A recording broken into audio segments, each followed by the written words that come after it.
Music and Booze with Mo is produced and distributed by EatsDrinksTV, a service of the Center for Culinary Culture, home of the Cocktail Collection, and First Reel Entertainment, and is available wherever fine podcasts can be heard. The Center for Culinary Culture, telling the story of food and drink, one taste at a time.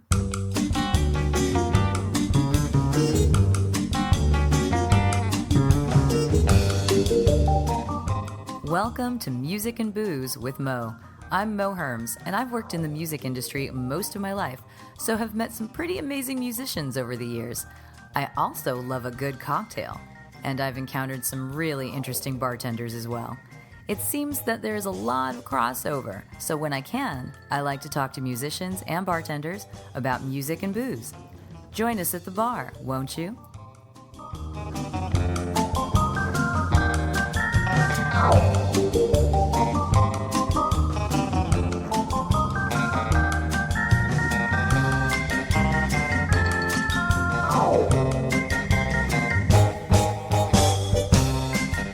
Music and Booze with Mo is brought to you by The Mermaid, a cozy neighborhood bar with an aquatic flair in the Little Tokyo area of downtown LA.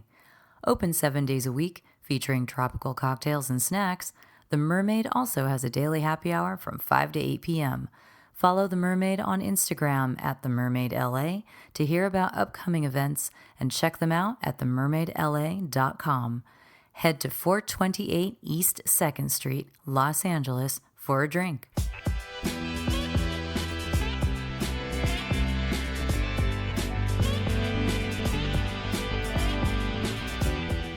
We are off to Chicago today to talk with Xavier Sumter and sometimes his cat, which is never a problem for me. And we're going to hear about his travels through the music world, all the instruments he learned before landing on vocals, and also the bartending world and how he wound up at Nobody's Darling in Chicago. So sit back, relax, and maybe we'll even get to sing a song or two. Introduce yourself formally and where you work and just that kind of thing. That's how we'll kick it off. Okay. My name is Xavier Sumter. I work at the premier queer, adjacent, lesbian-owned, Black-owned bar in Chicago called Nobody's Darling. I'm the lead bartender there, and I've been there since about a week before we opened in May, the last weekend of May. So Nobody's Darling opened in May of 2021. May of 2021, for sure. Wow. Okay, so made it through the pandemic. It started this whole new thing, and there is a dearth of queer bars, especially after the pandemic. So we lost so many during that time. I say we, but I'm just queer friendly. Lost so many during that time. And I have a lot of lesbian friends who are like, where on earth do we even go in this country anymore? So carving out a very needed place and very needed space for people. And I wish there was one in here in LA. I don't think we have a lesbian bar here in LA. Not yet. Let's talk to your bosses. Send them over. For sure. Hey, that's the thing. I feel like it's kind of like a movement that's happening right now. And I especially here, what I realized is I didn't really have a queer community before this. Like, I had a few gay friends, the people that I would go see out and about when I'm out in clubs and nightclubs. But also it's like there's a stark difference between going to a gay bar and a queer bar. Right. It's like the intentions are different. The demographic is different. It's kind of like, the cool thing I like about working at Nobody's Darling and being a part of that community is it's everyone. You get queer Muslims, you get, 75-year-olds, you get, the trans kids just coming out and, just turned 21 and this is the first place they go. So it's like exciting to just not to be in a space where you're not making any assumptions about anyone. You just come in and it's like, who are you? Tell me exactly, like, tell me who you are and I'll show you who I am. And also like the skills that I picked up along the way bartending for the last 10 years. Right. We do have a space like that here in Los Angeles, just overall queer, small space in Silver Lake, been there for a long time. And during the pandemic, they actually put up like a GoFundMe or something because they're like, we don't know if we're going to be able to keep doing this because they didn't serve food. They were just locked down. They blew past their goal within like 4 hours. because there was such strong community support. And that's exactly what you're talking about right here is you guys, a bar is always a community, but you've created a community, a real deep needed community, you know, there as well. So when did you start bartending? Ooh, I started bartending. This is a journey. I was everything's a journey, Xavier. Everything. It's a journey. You're right. It's just like thinking about me as like a teenager and trying to figure out what I wanted to do. I always wanted to be a doctor. So I was like, I wanted to be a doctor since I was a little kid. But I was also raised Baptist. So that was like, we didn't have alcohol in the house. My freshman year of college, summer between freshman and sophomore year, I worked at Chipotle. And the cashiers, you know, they make the margaritas. And I was in the back, you know, frying the chips and making, you know, white rice, black beans, chicken. I was doing that. And I was like, I want to be on the stage where they get to shake the margaritas and then they get a tip. Like it might be $5 all day, but it's like, I want to do that. So I went to bartending school, 5 weekends of just like going, and I was not of legal age to bartend. But I was still, I passed my class the first time. It was like you have to make 60 cocktails in like 10 minutes or something. Oh my God. Based on this book. I know it was interesting. I was like, oh, I actually studied for this. This was so difficult. But it actually got me my first serving job at University of Maryland's golf course. So I'm from Maryland. Okay. And it was fun. Working at a golf course, I would think would be a little different because you're probably dealing with a certain kind of clientele who wants certain kinds of classic manly drinks. They didn't want to try my cocktails. They're like, you know, give me an old fashioned stems.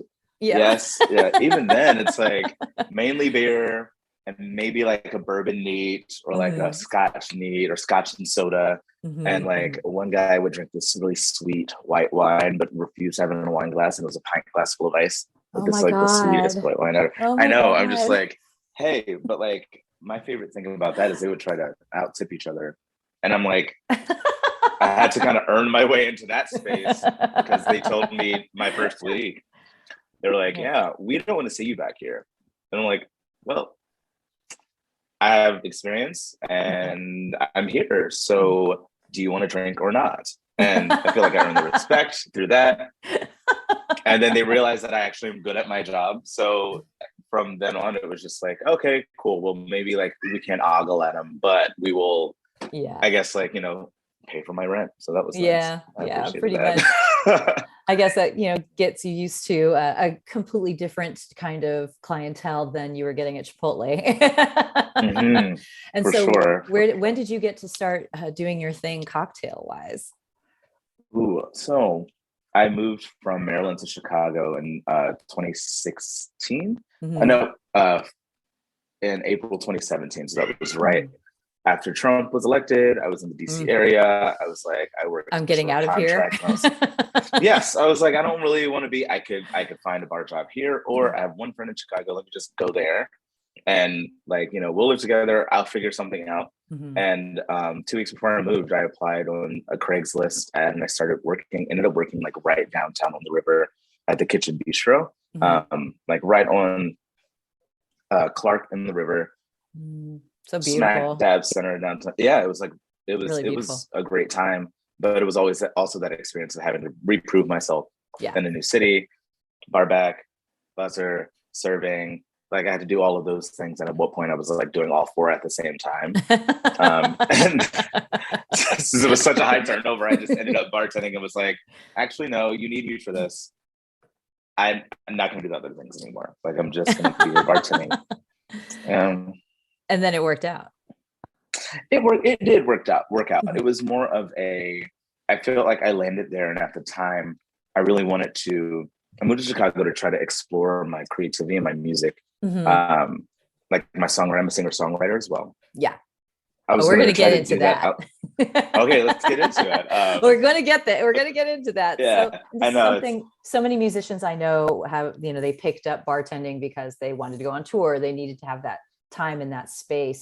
And also bartending and being a musician kind of have similar hours. You're kind of a night person, you know?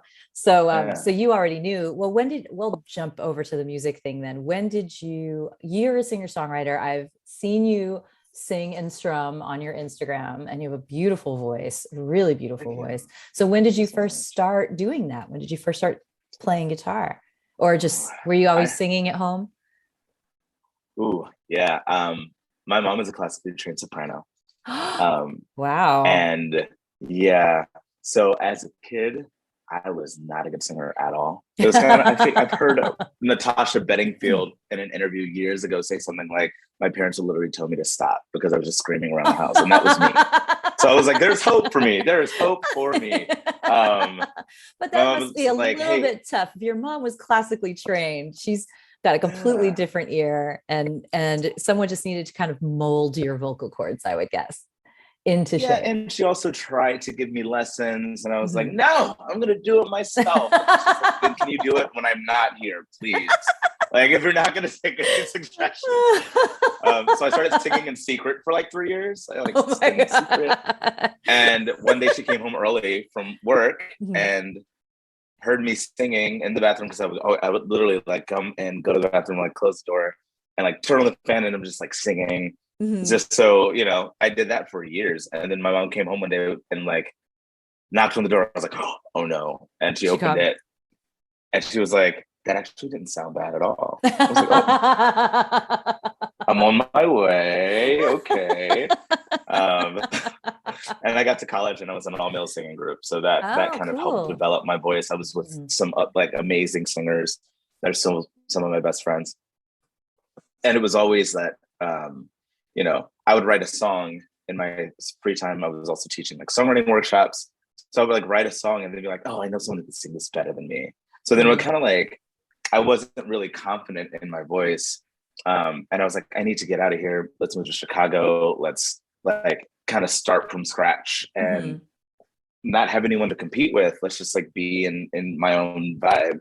Yeah. And it wasn't honestly until the pandemic that I really, like the first leg of the pandemic, where I really just stopped caring about all of it. It's like, I really don't care about like what someone else thinks about what I put out there. I put it out there. It's like, this is what I have to put out authentically. So it's not a, you know, it doesn't have to be critiqued by anyone else's standards. But if I'm proud of the way, you know, it showed up today, sometimes I'm hoarse. Sometimes I'm like, you know, a little tired. Some days I'm congested, and it's like, okay, if I'm singing, it's going to sound, it's on the spectrum of like the things that I can do with my voice. And, you know, now I've just like been okay to accept that, but I've also gotten really into vocal care. I know we were texting about that. But. Yes, we were texting about that.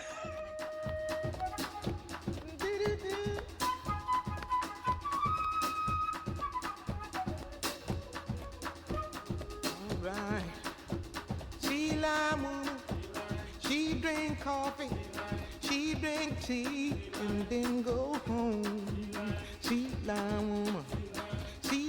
Moon, dressed in green, wear silk stockings with golden seams.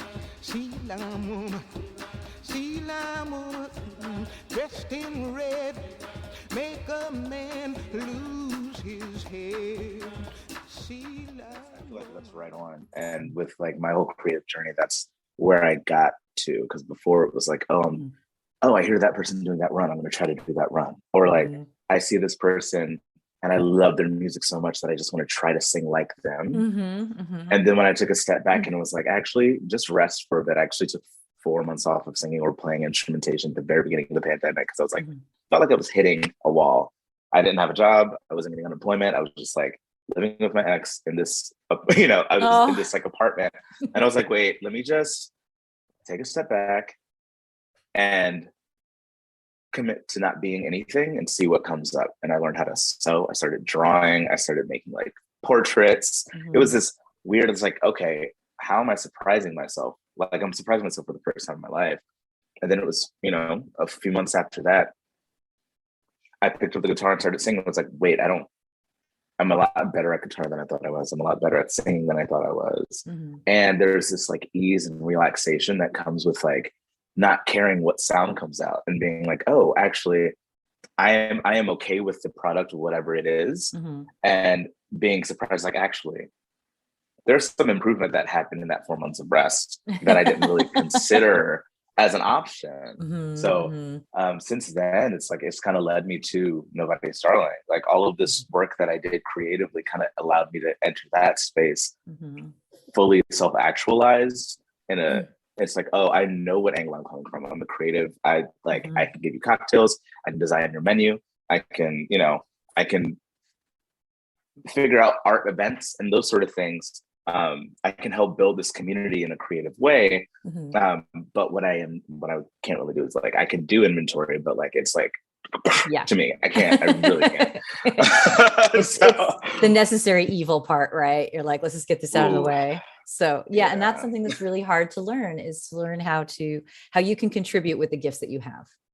Right. Yes, exactly. And you sound like you are a very, very creative person, which makes me very jealous because I can't draw at all. I don't think I can sing. My brother's an animator, so he got the drawing skills, but, and my sister works in the kitchen, she's one of those, but I can make a good cocktail. I can make great cocktails and great desserts. So I'm all about getting you fat. There we go.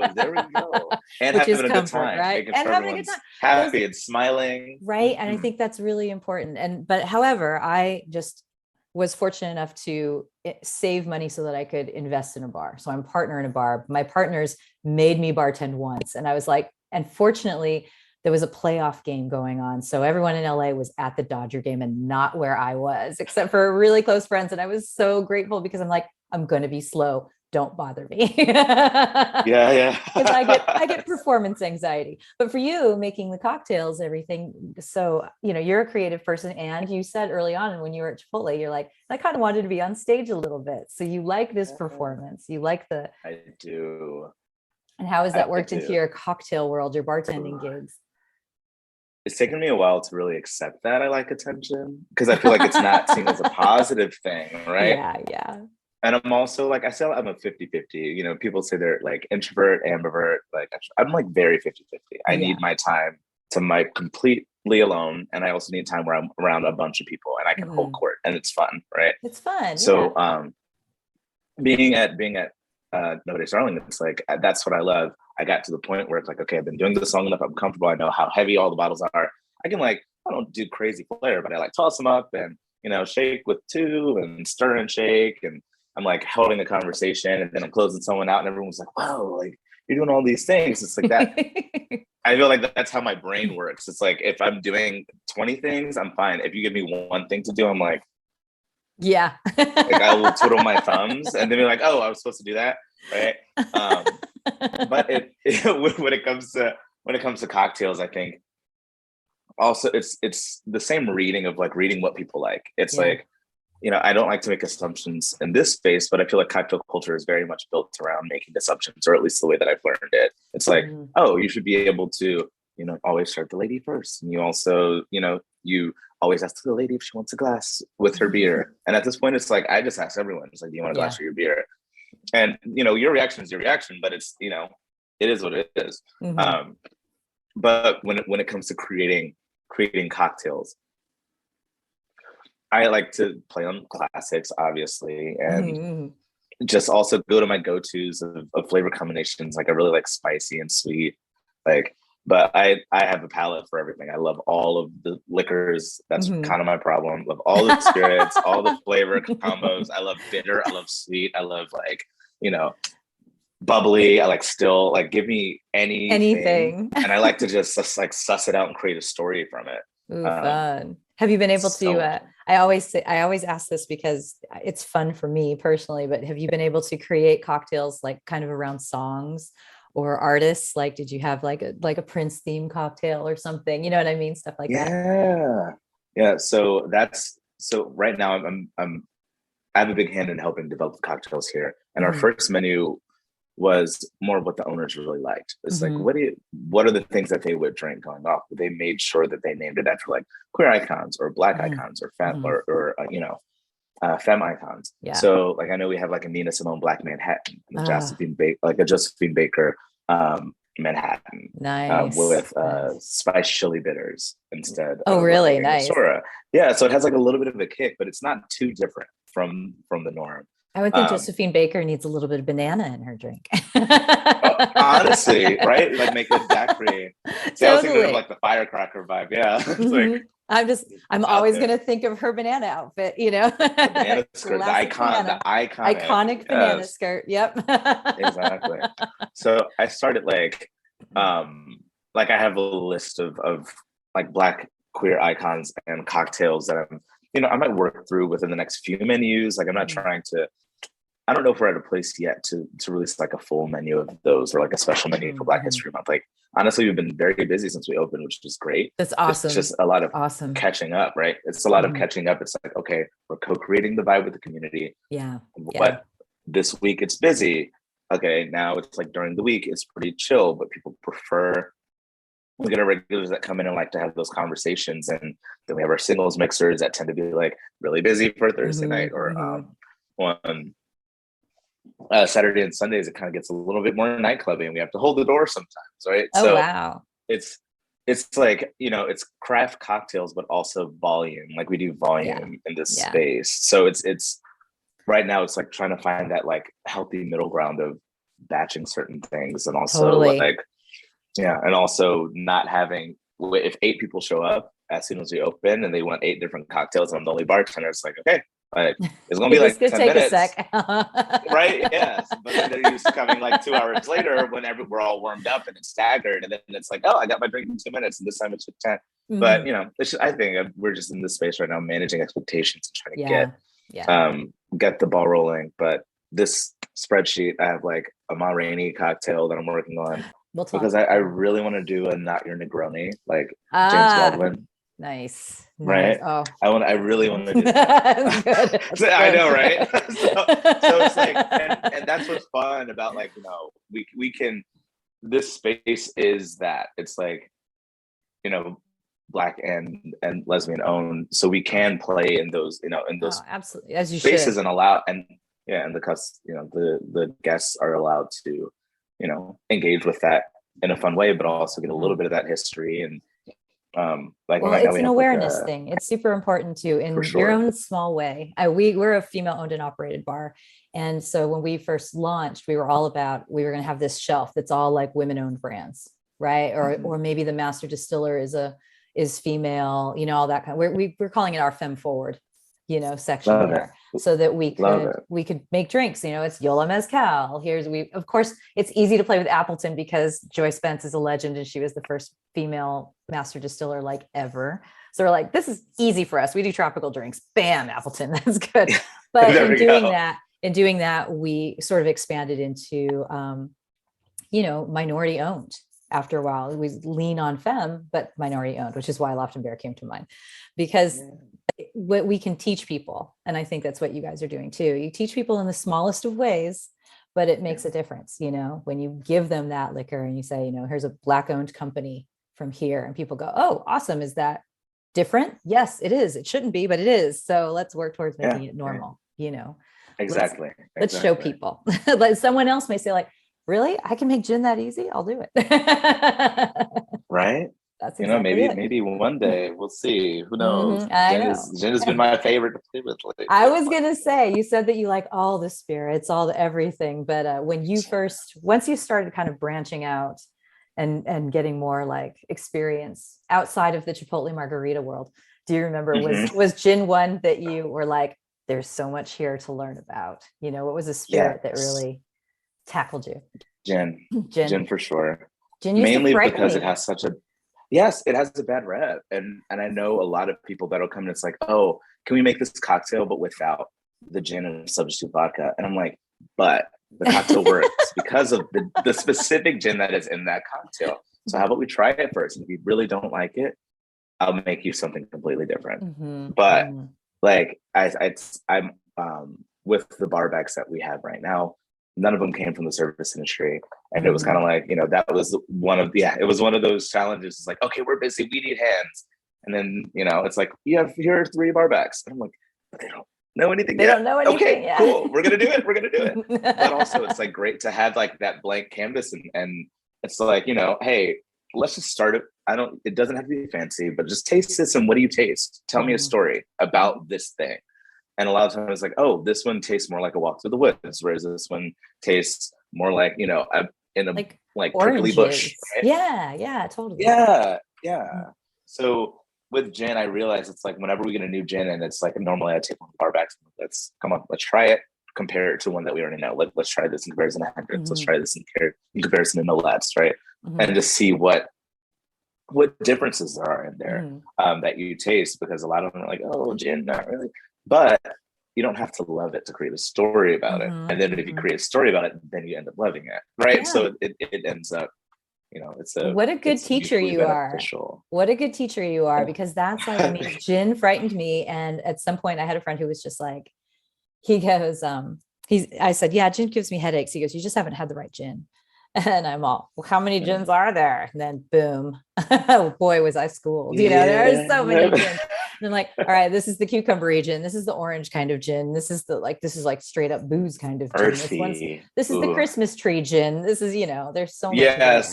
So much there. And it was something that I did not know. And now it's like, I'm okay with gin now. But now I'm intimidated by gin because there's so much gin out there in the world, and I don't even know how to start navigating it.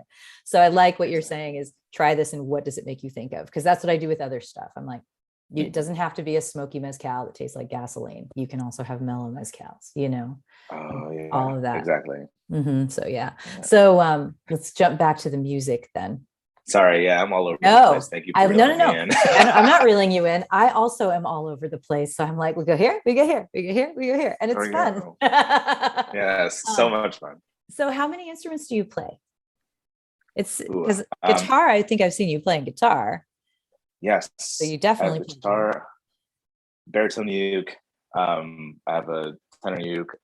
Right now, actually, behind me, I have a piano and a bass because I have a show on the 13th. So it's like a pre-Valentine's Day show that's coming up this week. And scary thing, we took requests, and of course it's like, hey, 27th was the deadline. No one bid. So it's like, okay, 7th. And of course I get 4 on the 7th. And I'm like, all right, now I gotta learn 4 songs by Sunday and perform them to this couple. And it's fun. But I like was in band. I played clarinet, bass clarinet, cello, euphonium, trumpet. Like I was just like all over the place. Euphonium? What's a euphonium? I have not heard of baritone horn. Oh, is that what that's tuba. Called? Yeah. Oh, I've totally seen those. Okay, I guess I just called them baby tubas though. Yeah, most people do. Honestly, that is like the normal reaction to it. It's like, what's that little tuba doing? It's like, I loved it. I've always loved like rich, like baritone timbre, and like just deeper instruments in general. My thing is I never really did private lessons or anything like that. So it's always like, I definitely did the hop around and try as many things as I could to see where I landed. And I feel like I landed on voice, which is weird, but I still like lean back on my guitar to like accompany myself. But also if I have a guitarist, I'm like, please, thank you. Yeah, right. You don't have to worry about it. Wait for me. So I can just work this instrument out. Not right. Exactly. So that is musically jumping all over the place, because you're listing these instruments and I'm thinking of very different kinds of music that goes with each one. So what were you starting to sing when you started being musical? What were you being musical with? Were you singing just like church songs at home? Were you singing? Your mom was a soprano. I don't know what kind of music she was singing. Were you copying your mom at home? What were you singing? Exactly that. I was copying my mom. My mom was, like she would sing. She would have weekend singing engagements. She'd do like gigs here and there. She'd sing, like she works downtown in DC, so she would sing for her office and sing at weddings and do that. So it was like I would like always singing the prayer, always singing like Whitney, but then she would do like Ave Maria. So like for a while, really where I was most comfortable was my falsetto, and I was just like singing along with her because I was pretty much mimicking her the whole time. And when you're younger, it's probably easier to do when you're a kid because your voice hasn't quite deepened up yet. Exactly. Those were the days. I was just like, soprano 1 over here. You're hitting the Whitney notes, and all of a sudden you're like, oh. Now you're all grown and can't do it anymore. Hey, that's why we changed the key. We just changed it. Right? It's fine. That happened to me make too. It fit you.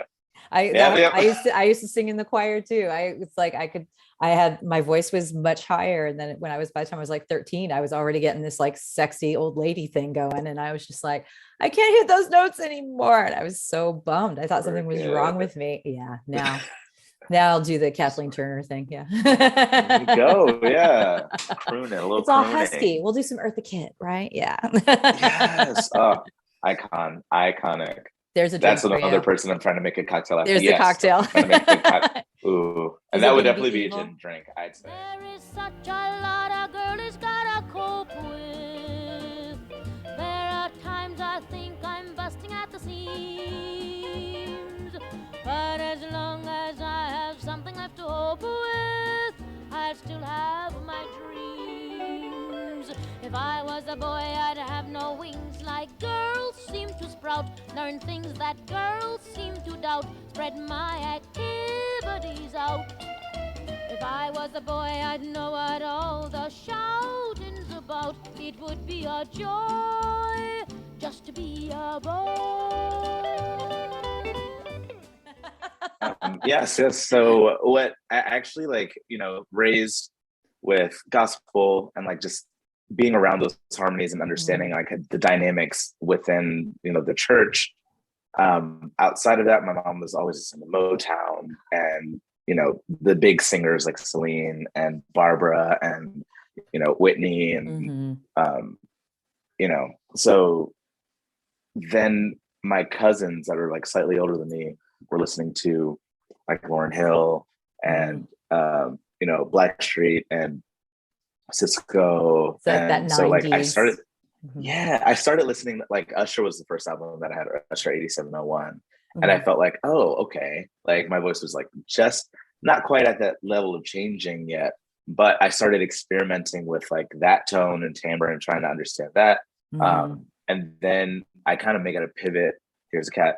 I kind of made a pivot. And we have one. We have a cat appearance that always, yes. One down. Yes. One down, one to go. Yeah. The other was peeking over your shoulder at one point. So I'm Doey, come on, Doey, come over the shoulder. Doey, I'm surprised he hasn't come and disturbed more.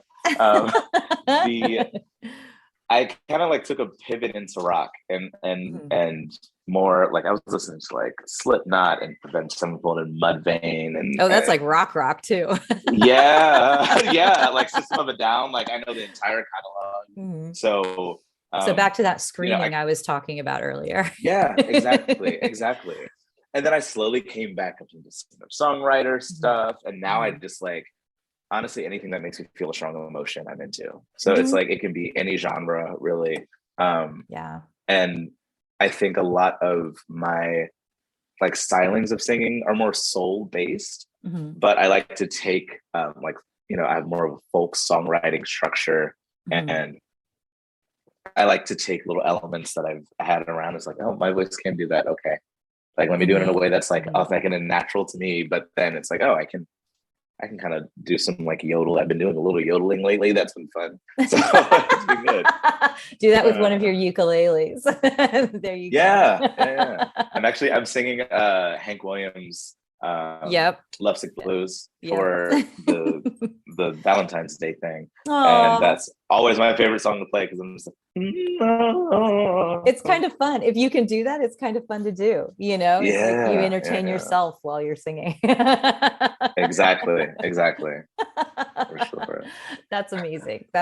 Well, I'm trying to think I want to hear more about your experience at Nobody's Darling. I mean, this place is relatively new and it sounds like a really special place, how do you feel like, you're running the bar there basically. For the most, there's a manager above me. She's incredible and wonderful. But there was a point where I was managing and bartending just like as an interim, and I was like, please hire a manager because like I can shine best if like some of these logistical things are taken care of, and I don't have to, it's like you were saying the math. We don't do the math. Yes. Oh my gosh. Is this also your first time working in a queer space? Very first time, yeah. My first time being in a queer community. It's honestly been the best thing for me in my creative journey, and just like, Yeah.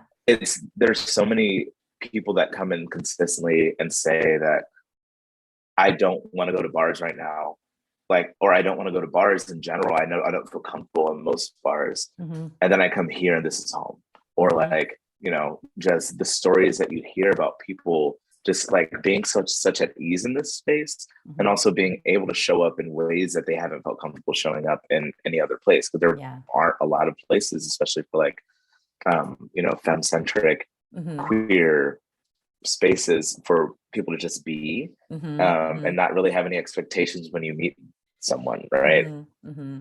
It's just been like this really rewarding experience, but also it's been fun to be able to be part of facilitating that safeness, like that you know, collective, that, you know, that collective feeling of, wow, I'm so happy to be here, but also like I'm having a hard week, and I, you know, and we have a one-on-one and we have a good like heart-to-heart conversation.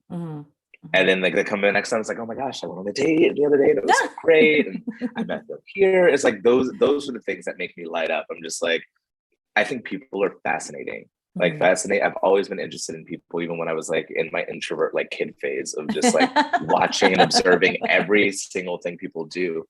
And now it's like, oh, I'm also interesting, and I can be myself while also still engaging with people that are, and I feel like queer people inherently are just interesting. Like we, you know, we all come from these places of having to navigate. Either that means you come out early and you're bold and you just have to like beat down those doors, or you like have to stay hidden and then emerge when you feel comfortable emerging. There's always an interesting way to go about it. And it's like, we've made it to this point together. What can I do for you? What drink would you like? Anything. And then who are you? Right. So Angela and Renata, the owners, are incredible for just facilitating this space. And I know that they were just like, we're just gonna open a bar together and see what happens. You know, we've always just wanted to open a bar. And then it's like, oh, we are busy and we're popular and like people love this. Okay, like let's, you know, it's always like catching up to the hype. It's fun though. It's a really fun experience for all of us. Does Nobody's Darling do entertainment, or is it just a straight up bar? Does people come and have drinks? So we've had drag brunches. We've had when it was warm outside. We had the full block as a patio, pretty much. Oh, cool. And, like, the bar itself is small. So like drag queens are like, you know, like on the sidewalk down the main strip. And then come out on the sidewalk and perform to people outside and then go back inside. I feel like I've seen that like in Miami. I think there's a place in Miami where you can just, like in South Beach, of course. And it's like Sunday. And I know I've been out there and I've just been walking down the street and I'm like, oh, the drag show's happening, and it's happening on the sidewalk. So you kind of have to wait until that performer goes back inside, and then you can continue walking down the sidewalk. And like, that's cool. I don't mind. Right?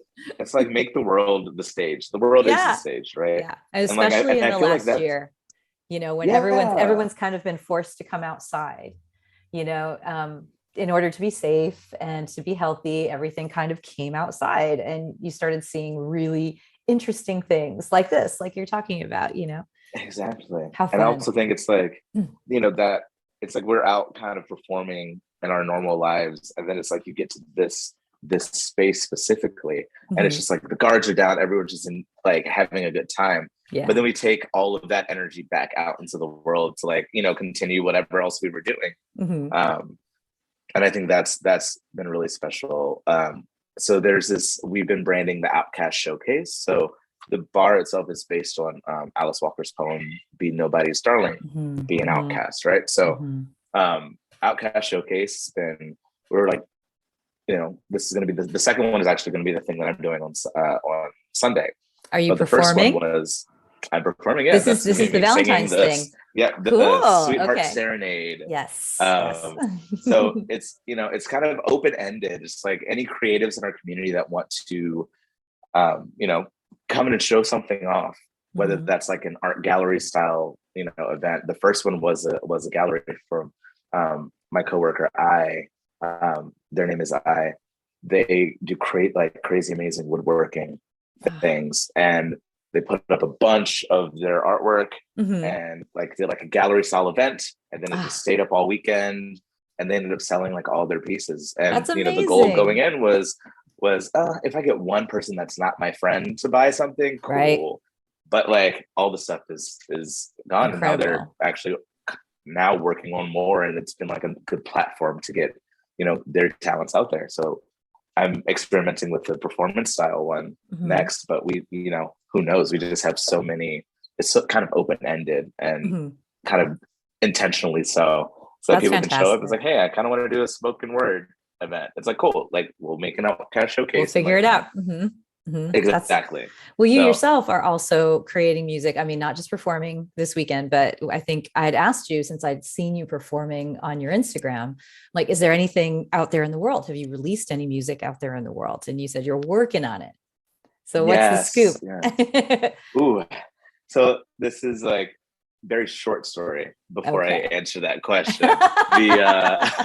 This year has been so like, it's only February, and I feel like all of the things that I've always been working towards have been happening because of the platform that is this bar. It's like I'm out here in the community, I'm getting to know people, and I really get to connect with a lot of people. And I feel like, the creative people that I connect with are like, actually, I would love to work together. Right. Mhm. So it's like, ooh, how do I do this while I'm also bartending 40 hours, right? Yeah. And like on busy nights and vocal Taking care, care of the voice. while screaming through the mask, right? Yeah, I was going to say So, the mask thing really wears you out. Yeah, it does. it really So tired. does. So So tired. tired. Because you're just shouting So all tired. night. It's that. And then I I think try to we need to support, get and then little it's really- Mariah style, like mics, ear mics and everything, with a little speaker that we can tuck in. that was very much what Yeah. I was talking about that last week. I was actually talking about that last week. I've talked about that too. Yeah. Get the little microphone, get the little thing. Even if it's just a little bit of amplification, then you don't have to shout and the person across the way can hear from you. We are so seriously considering this at my bar right now, because now that people can be inside again, our bar is set up because it's low. So, and it's almost all women who work there. It's low. So they're already kind of short, and someone comes, they kind of lean over, and we have the full mask on. It's like music is playing, and we would shout without masks. We had to shout in there. Yeah. And now it's kind of like, point at this. Yes. It's like this one. Point at what you want. Yeah. Exactly. So, yeah, that's solutions. I'm like, we'll put that in the mind. So let me know when you figure it if we out. do it, I'll definitely for sure. We might just start making people sit outside again, because it's just easier. But we'll see how it goes. So for you, you're meeting people and trying to figure out how to collaborate while not hurting the instrument, the vocal instrument. Yes. And also it's like, even an opportunity like getting to talk to you today. It's like, oh, do you have any stuff out there yet? I'm like, so I'm like in the process of making my website. I have to finish a bio today because I was approached by a couple that they're an interracial lesbian couple that are documentary filmmakers, and they heard some of my original music, and they were like, can we have a consultation meeting? So now I'm working with them by the end of February to get 3 of my originals recorded and like interwoven into their documentary. So that is like, that was a huge opportunity that just like occurred. I'm helping brand my friend's theater company with my like digital art. So it's with that, it's like, ooh, I need to get my website up. I need to get my bios up. I need to I need to get the recordings done. I need headshots. Like I need all of these things that I was like, a year ago, I'll figure out at some point I'll get this going. Right. But now the world is demanding it. Yeah. The world's like, you got to do this now. rather be busy than like sitting around waiting for, it's like, oh, these things are happening and I'm going to step into it. Another Bennett sighting. I know. Well, I know. See both of them. Here. There's a kitty behind you and a kitty next to you, and I love it. Benny. Hey, Benny. Oh, yeah. Benny, Ben. Any cat action, like I said, I'm so down for. But I love that the world's making you buckle down with that side of things too. It's like, because the bartending thing, it sounds like that part is good, settled. You like landed in it, and now that's getting, I don't want to say comfortable, because it's always hectic when you work at a bar. The other side is knocking. They're like, oh, remember us? It's knocking. Yes. Yeah. And they're all connected, which is even better for me. Yeah. It's like, okay. Because then it's a little bit easier to be like, hey, so I met this boss, I met this person here, and like they're doing this, and I'm really excited about this. So like, okay, cool. Like, what do you need around that? Yeah. So like we've all been kind of working together to understand, and then the customers also understand. Like, hey, I had a really hectic weekend at the bar, and I actually lost my voice, so I'm not going to do a consultation meeting with you today because I'm on vocal rest. And they're like, we totally respect it. Like, of course, if you could just, we'll just communicate through text like for an hour, and then we, and it's been great. It's like I found my people, I found the place, and I really want to make sure that the bar continues growing while I continue growing alongside it. And like once things, once other opportunities call, and what if I go on tour or something? It's very possible now. All of these things are possibilities. Yeah. Knowing that like this was the roots and this is my base. Like I'm like so grateful and excited to like just see the development happen. Yeah. Alongside, it's just like great. I'm growing exponentially in multiple ways. And so you found the community, you found the supportive community that is allowing this to grow, which is amazing, really amazing. So to that end, maybe we wrap this up so that you can rest that voice again. I know you're going to be shouting later, as am I. Am I shouting tonight? No, I was shouting the other night. I mean, I'm still at the bar. I don't work behind the bar, but I'm still shouting because I'm always helping. So just my lungs are like emptying out just thinking about it. But tell people how they can. Yoga. I know, right? I did my yoga this morning, but it's like a twice a day thing now. I love that. Where can people find you? Tell them the Instagram stuff so people can get sneak peeks of your singing when they want to. Yes. I am Xavier Somebody on Instagram. That's XavySumbuddy on Instagram. That'll be the best place to find me. And like my website's coming up. I'm going to post that in the bio there. So like, and I'll, all of those things are soon to come, probably within the next month. Yeah.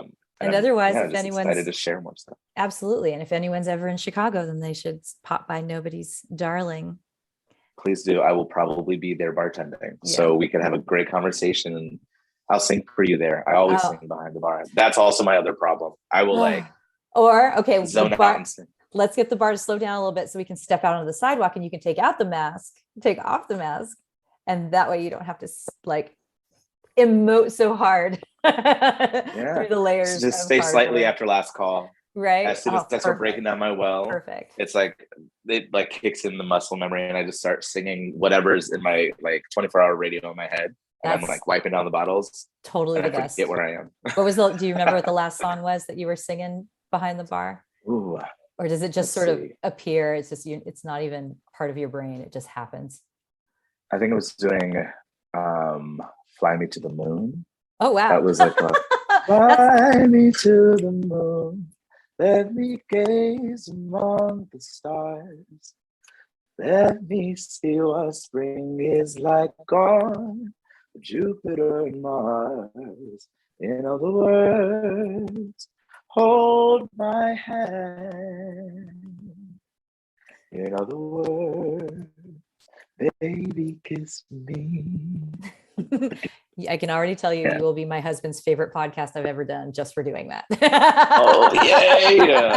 Love that. I am long overdue for a visit to Chicago, but it is my favorite American city. It's such a great town. My cousin lives in Maryland, so I've done the Baltimore thing. I have family in Philadelphia. Yeah, you were saying Maryland. I'm like, I was out there for Hunfest many years ago. It was a lot of fun. Okay. But Chicago's a great town, so I can't wait to go there. I love that there's someone else for me to visit when I'm there. Please do. Oh my gosh, we would have so much fun. We would absolutely have so much fun. It would be kind of embarrassing, actually. I laugh really loud. So that's the fun part about Chicago. I moved here because it was like everyone's dancing and no one's really caring. It's like, this is great. This is the vibe that I need, because I just need to be able to go out and wear whatever and be whoever, And it obviously agrees with you. So, well, thank you so much. Don't hang up.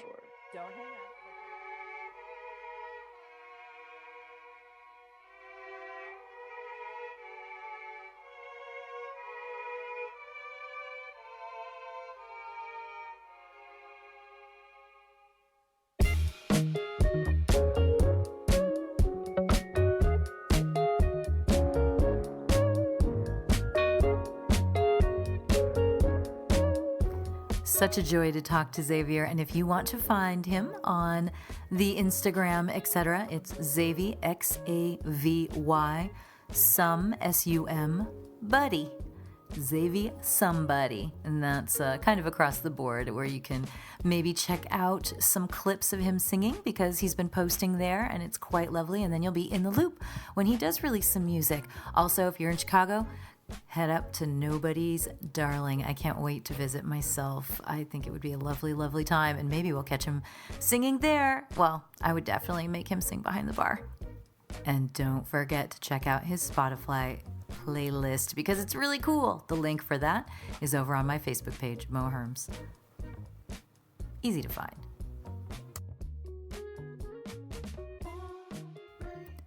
Music and Booze with Mo is brought to you by Barkeeper, a head shop for cocktail lovers, located at 614 North Hoover Street in Silver Lake, Los Angeles. Stop by for barware, vintage glassware, a carefully curated collection of spirits, and one of the most impressive selections of bitters anywhere. Follow them on Instagram and Facebook for information regarding spirits tastings. That's barkeepersilverlake.com, and also in the Virgil Village neighborhood of Silver Lake, Los Angeles. Thank you for tuning in to our barroom chats on Music and Booze with Mo. For more info about today's guest, or if you want to connect with me, check out my Facebook page, Mo Herms. Please subscribe to the podcast and feel free to tell all your friends about it. While you're there, give the show a rating and a review. It really helps to get the word out. If you want to hear the playlists our guests have curated, search She Be Mo on Spotify, SHEBMO. Find pictures of the interviewees and the cool stuff they create on the Music and Booze with Mo Instagram account. Lower your expectations and join us at the bar. Till next time, cheers.